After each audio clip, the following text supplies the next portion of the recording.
El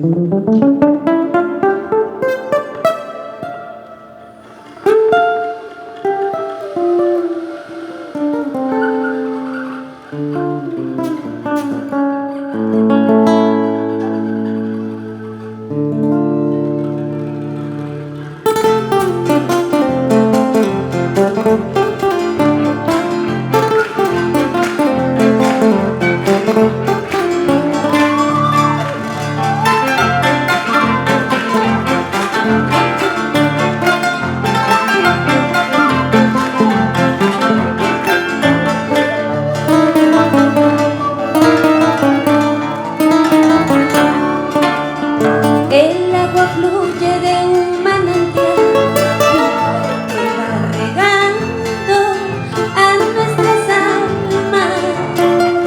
El agua fluye de un manantial que va regando a nuestras almas, y su camino es llegar y llegar hasta el mar,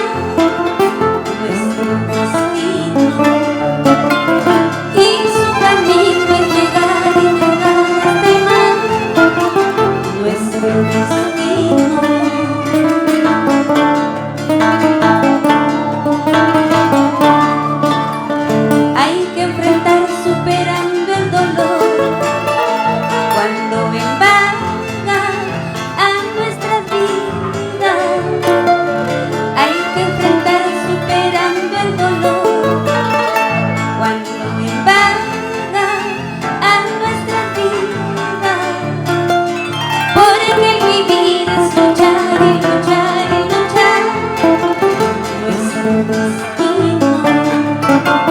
Porque el vivir es luchar y luchar y luchar nuestro destino.